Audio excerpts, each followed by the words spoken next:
Le choix d'Anaïs.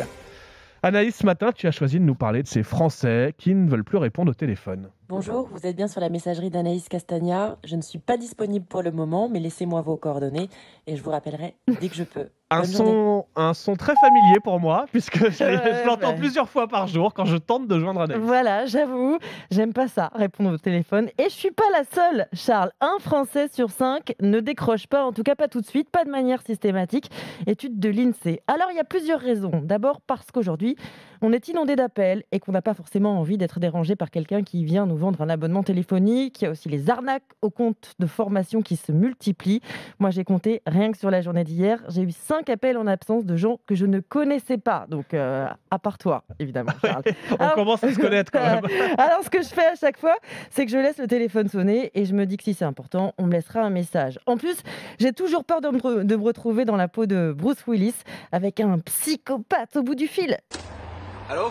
Oiseaux d'un même nid, gorées d'une même portée, le chat et la souris, comme moi, vont jouer. Très joli.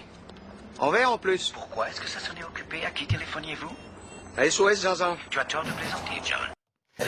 Mais il y a d'autres raisons qui expliquent que je ne décroche pas. Il y a notamment tous ces appels qui tombent mal quand je lave les enfants, quand je fais à manger, quand je fais du rangement entre 18h30 et 21h, pile le moment pendant lequel tu appelles. Charles, j'ai pas le temps, faut que tu te dises ça, faut que tu te mettes ça dans la tête. Sans parler aussi de mamie qui veut papoter à ce moment-là. Non mais ça va pas ou quoi? Donc en fait, il faut que je te laisse un message, même si je suis sûr que tu n'écoutes pas tes messages. Donc, bref. Mais alors qu'est-ce que tu fais si c'est pas moi, mais si c'est, je sais pas, le patron de MC qui t'appelle? Bah, raison de plus pour ne pas décrocher. Par exemple, s'il appelle pour me dire qu'il y a un problème avec mes vacances et que si par exemple je décroche tout de suite, bah écoutez ce qui se passe. Alors que si j'attends son message, j'ai le temps de préparer ma réponse, de trouver les bons mots. J'envoie ma réponse par mail, par SMS, par WhatsApp. Au moins je peux effacer, je peux m'y prendre en plusieurs fois, tu vois.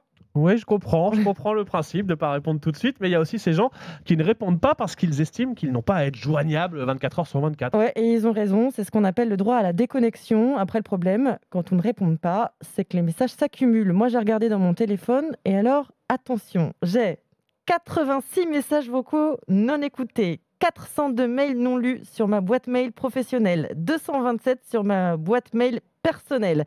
J'espère que je n'ai rien loupé d'essentiel. De toute façon, moi, c'est simple, le meilleur moyen de me joindre, c'est le 3216.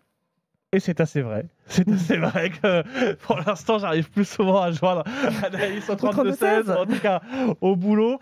Alors maintenant, tout le monde est témoin. Ce qui est très bien, c'est que c'est public. Tu as reconnu que tu ne répondais pas le soir quand je t'appelle. Et je présente mes excuses. Et tu m'as dit, il vaut mieux me laisser un message. Et juste après, tu m'expliques que tu as 86 messages vocaux non écoutés, donc je sais désormais ce que deviennent mes messages vocaux. Non, mais c'est pareil, tu vois, je regarde qui m'a laissé un message. Le soir, je vais venir directement chez toi, toquer à la porte pour me faire entendre. Allez.